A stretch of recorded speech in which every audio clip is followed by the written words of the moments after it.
Fikiria hivi, unapita mahali leo, unamwangalia mtu kwa sekunde chache, kisha unaendelea na safari yako.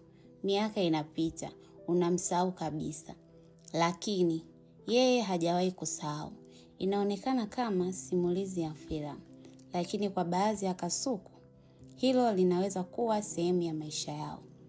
Kwa wengi wetu, kasuku ni ndege mwenye rangi za kuvutia na kipaji cha kuiga sauti za binadamu. Mara nyingi humcheka anaposema karibu au habari. Lakini nyuma ya sauti hizo kuna ubongo unaofanya kazi kwa namna ambayo bado inaendelea kuwashangaza wanasayansi. Kasuku hawasikilizi tu, wanachunguza, wanatazama na wanakumbuka. Tafiti zinaonyesha kwamba baadhi ya kasuku wana uwezo wa kutambua nyuso za binadamu na uhifadhi kwenye kumbukumbu zao kwa muda mrefu. Kwao, uso wako si mkusanyiko wa macho, pua na midomo. Ni taarifa, ni kumbukumbu, ni utambulisho. Hilo lina maana gani?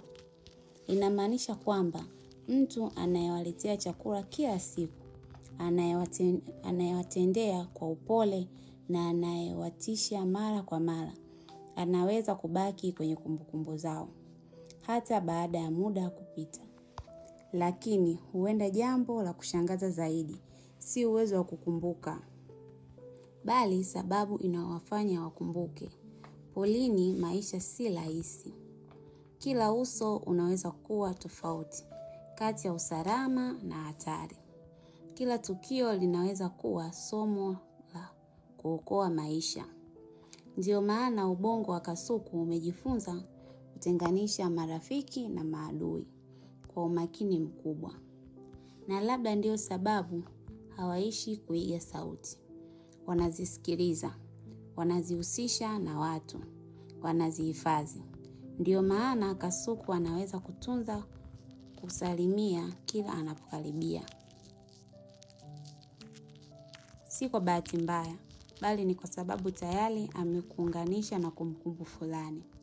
Katika ulimwengu wao, kumbukumbu ni sehemu ya maisha.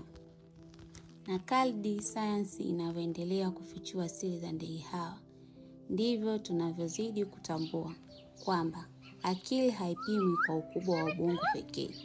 Inapimwa kwa uwezo wa kujifunza, wa kutambua na wa kukumbuka.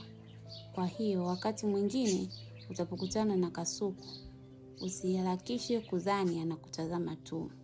Huenda anakusoma, huenda anakutambua, na huenda anakukumbuka zaidi kuliko unavyojikumbuka mwenyewe. Huyo ndio ndege kasuku.